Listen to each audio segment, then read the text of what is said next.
কচুটা ধুয়ে কুটে ধুয়ে সিদ্ধ করে নিলাম। এখন পানিটা ঝরান দেব। পানি ঝরিয়ে নিলাম। আর এই সাইডে এখন কড়াই বসিয়ে দিলাম, মাছ ভাজি করব। তাই তেলটা আমার গরম হয়ে গেছে। আমি মাছগুলো হাত দিয়ে মেখে নিচ্ছি। যেহেতু আমরা মানুষ কম, তাই মাছও কম, খালি কচুরমুড়ি রান্না করব। এই জন্য মাছটা হাতে মেখে নিচ্ছি, এখন ভাজি করব।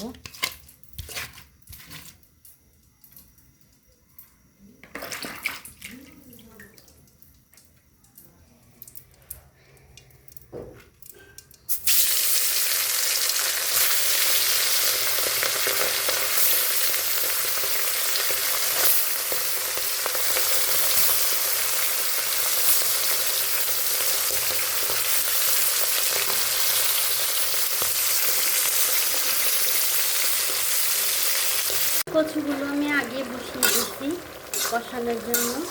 সেই গাইজ, আসসালামু আলাইকুম। সবাই কেমন আছেন? আশা করি ভালো আছেন, আমরাও ভালো আছি। নতুন আর একটা ব্লগ নিয়ে চলে আসলাম আপনাদের মাঝে। কচুগুলো আমার সিদ্ধ হয়ে গেছে, এখন আমি পানি দিয়ে দেবো। আমার ভিডিও মনে হয় আপনাদের কাছে ভালো লাগে না, হ্যাঁ? এই জন্য আপনারা লাইক, শেয়ার, কমেন্ট কিছুই করেন না। আমি কিন্তু কচুর মধ্যে সবই দিয়ে দিয়েছি। একটু পানি লাগবে।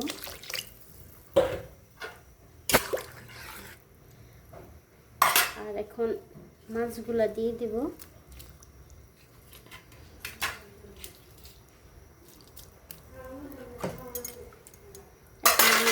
ঢাকনা দিয়ে ডেকে দিব।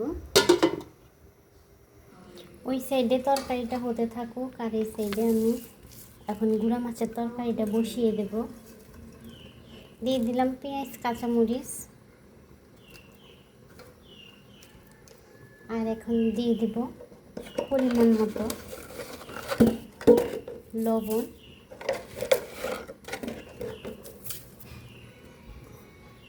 দিয়ে দেব গুঁড়া মরিচ, আর দিয়ে দেব হলুদের গুঁড়া। যেহেতু আমাদের হলুদের অনেক ভালো, তাই অল্প পরিমাণ দিলে হয়ে যায়। আর দেব জিরা ধনিয়ার গুঁড়া দিয়ে এখন আমি হাত দিয়ে ভালোভাবে মাখিয়ে নিব।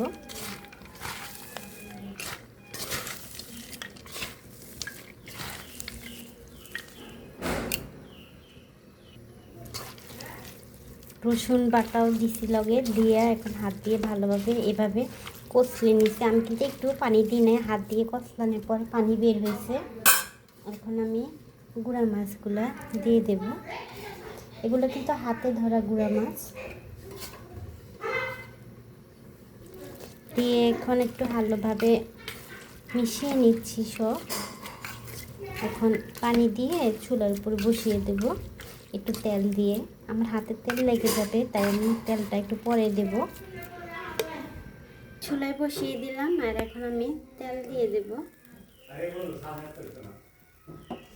তেল দিয়ে এখন আমি পানি দিয়ে দেব,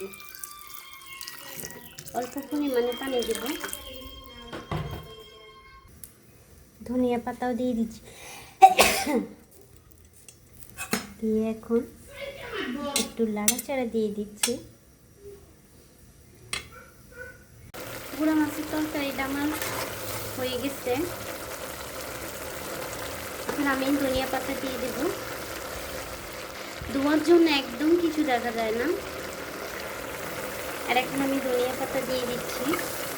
গুঁড়া মাছে ধনিয়া পাতা দিলে আসলে অনেক মজা টেস্টি হয়। গুঁড়া মাছে ধনিয়া পাতা দিয়ে রান্না করলে আসলে অনেক মজা। আপনারা এভাবে খাবেন, ভালো লাগবে। আর এই সাইডে খাটাইয়ের জন্য আমি সব রেডি করে নিলাম। ধনিয়ার গুঁড়া, জিরার গুঁড়া, হলুদ, মরিচ, রসুন, কাঁচামরিচ, পেঁয়াজ, লবণ, আর মাছ। একটা তেলাপিয়ার মাছের মাথা দিলাম। এখন আমি পানি দিয়ে দেবো। জলপাই আর তেঁতুল দিয়ে খাটাইটা রান্না করব। আর একটু পানি দেব। ওই সাইডে আমি তেঁতুল আর জলপাই নিয়ে নিয়েছি খাটাই রান্নার জন্য। এই সাইডে বসিয়েও দিলাম খাটাই। খাটার পানিগুলো আমার সিদ্ধ হয়ে গেছে। এখন আমি এই এই দুটা দিয়ে দিব, জলপাই আর তেঁতুল দিয়ে দিলাম, দিয়ে একটু ভালোভাবে একটু নাড়াচাড়া দিয়ে দিলাম। এখন ঢাকনা দিয়ে ঢেকে দেবো।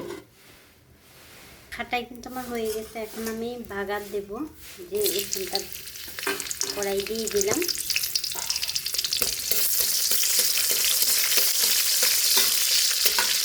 আমার বাদামি কালার হয়ে গেছে। এখন আমি খাটাইগুলা দিয়ে দেব।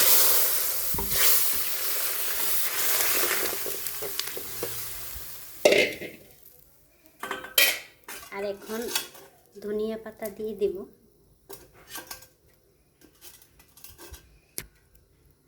ফাইনালি আমার খাটাই রান্না হয়ে গেছে। আপনারা এইভাবে খাটাই রান্না করে খাবেন, অবশ্যই ভালো লাগবে। আজকে আমাদের দুপুরের রান্না কিন্তু খাটাই। আর কি কি দেখিয়ে দিই আপনাদেরকে। গুঁড়া মাছের তরকারি, আর যে তেলাপিয়া মাছ দিয়ে আর কচু রান্না করলাম, আর সাদা ভাত। এগুলাই আজকে আমাদের দুপুরের খাবার।